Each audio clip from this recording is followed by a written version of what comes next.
My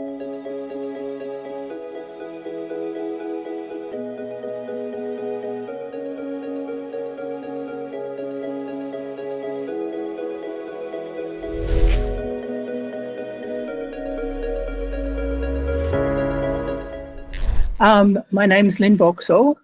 It's actually not my Lynn's not my birth name, but it's the name everyone knows me by. People often say to me, "You don't look Singaporean," or they say, "You don't look like a lawyer either." So, well, we have a lot of ethnically Chinese people here in Singapore. Nearly 80% of Singaporeans and permanent residents are ethnically Chinese. Amongst lawyers, my guess is about 2/3 are Chinese and about 1/3 are Indian. Maybe it's closer to half and half, I don't know. I've been living in Singapore for 25 years and I'm part of the tiny, tiny part of the population that is Caucasian. And one of the few of them called to the Singapore Bar. And I don't look like a lawyer for probably two reasons. I'm one of the seemingly few lawyers in Singapore who don't do litigation or arbitration work. Therefore, I don't have to dress up every day in a dark suit and a plain blouse in case I have to appear in an official setting. Plus, out of the many years that I've been a lawyer, I've spent a total of about 12 years working in-house. That's been ample time to adopt the more casual vibe that is typical in a business environment these days, at least in this part of the world. So before I moved to Singapore in 2000, I worked for a major law firm in Australia, which is now the Australian arm of Ashurst, as a banking and finance lawyer. So yeah, maybe I would have looked like a proper lawyer in those days. But it was when I qualified as a barrister and solicitor of the Supreme Court of Victoria and of the High Court of Australia. I'm going to tell you my other qualifications as we go through, so hopefully that's not too boring. So after 10 years with the law firm, I went in-house and joined GE Capital as Chief Legal Officer for Australia and New Zealand.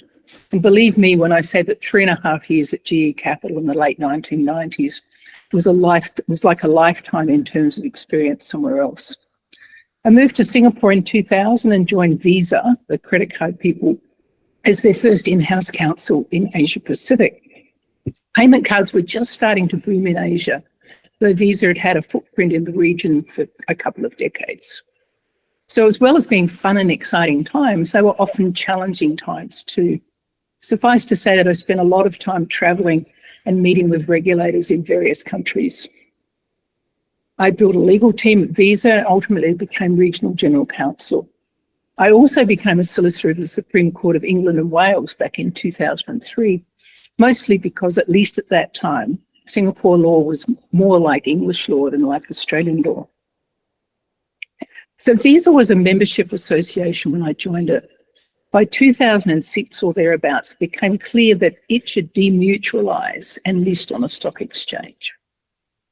I was invited to relocate to San Francisco, where Visa is headquartered, and become one of the 4 legal leads for the Visa transformation. So that's what I did. It was really interesting work, lots of novel puzzles to solve, and to solve them quickly for a listing on the New York Stock Exchange before the crash that, quote unquote, everyone, at least in the US business community, could see coming. I returned to Singapore with the task of restructuring Visa in the Asia Pacific region, consistently with the new global structure, which I did, knowing that ultimately I was doing myself out of a job because operations, other than sales relationships, were being centralized into the US. That led to the what next question. The answer was knee surgery. Then the next question was what to do while not being able to walk for 6 weeks or so. So I took a New York bar prep course, went off to Albany in upstate New York and to take the New York bar exam, and duly became a member of the New York bar. Then I was back to the what next question.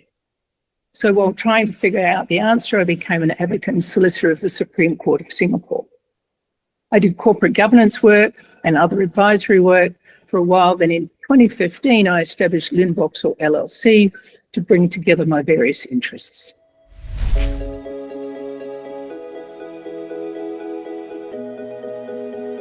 To start off, I like solving difficult problems. That's just the way I'm wired. And to come up with business-friendly solutions. That's due to my experiences in-house, including with the demutualisation and listing of Visa. and experience of receiving perfectly correct legal advice from outside counsel when I was working in-house, which was completely useless from a business perspective. So, for example, in restructuring Visa in the Asia-Pacific region, an obvious need was to enter into new contracts with banks, etc., to replace their membership agreements. I wanted to end up in the same place, but in some way that didn't need Visa to enter into around 650 new contracts in the space of about a month. So I asked external counsel for ideas. They served up, at great expense, I might add, a very learned advice regarding contract law. Perfectly correct legal advice, completely useless from a business perspective. So to answer your question, the primary or unique features of my service offering is that I solve legal problems in a way that reflects business needs and while being legally compliant.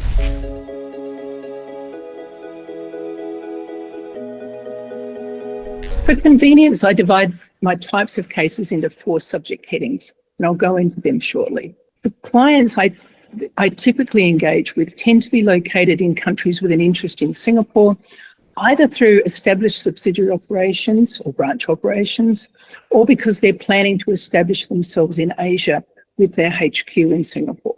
They appreciate my understanding of business generally. They also appreciate my ability to speak their language, their business language. And this is due to both my international legal qualifications and my experiences working and living in a range of different countries. And they appreciate that I do all their work myself. I don't fob them off to juniors to train at the client's expense. In fact, I don't have any juniors or interns or other employees, and I don't plan to have any either. Somehow, and I'm not sure how, the word compliance has come to be applied to specific things such as anti-money laundering compliance or anti-bribery compliance or whatever. I think of compliance more generally as compliance with legal requirements, yes, but also compliance with business norms and expectations, as compliance that is reputation enhancing and efficient from my client's perspective. Okay, so the first subject heading, it used to be privacy/data protection, but times have changed and that simple subject has become old hat. Now it includes artificial intelligence, data governance and cybersecurity. All are issues of the times, all are evolving rapidly. Most countries are splintered in their approach compared with other countries. My second subject heading falls broadly under employment law, both from the employer's perspective and from the employee's perspective, so specialised work. Sadly, often these days revolving around so-called downsizing of senior employees, where my client is either the employer or the employee. But often from clients who say, here is my standard employment contract I use in my home country. What changes do I need to make to use it in Singapore? And they might add, what is usual in Singapore regarding yada, yada, yada. My third subject heading is governance, risk and compliance. So here my clients tend to be boards and sometimes C-suite executives. I spend time aligning risk management and compliance to an organisation's mission, vision and values. That usually includes increasing accountability for key objectives, risks and initiatives. So it's governance, risk and compliance solutions that support operational success while providing the board with the level of oversight it needs. Finally, there's the general bucket of corporate and commercial law. It reflects my background and experience. It can be literally anything. I even had somebody recently who wanted to start up a fortune-telling business, which actually is illegal in the country, but never mind. We didn't get very far with that one. Sale or purchase of business, an investment in startup, investment in established business, terms and conditions for this, that and the other, whatever comes along. Adapting documents used by the client in their home jurisdiction for use in Singapore is often, a really important thing. They've got sales terms or partnership terms or whatever their business is in their home country. And it's very often convenient to keep the terms pretty similar to what for Singapore, pretty similar to what they've got in their home jurisdiction.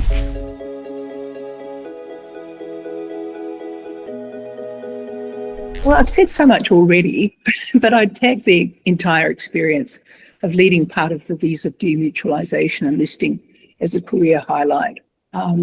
It was interesting times, and may you live in interesting times is an ancient Chinese curse, I'm told.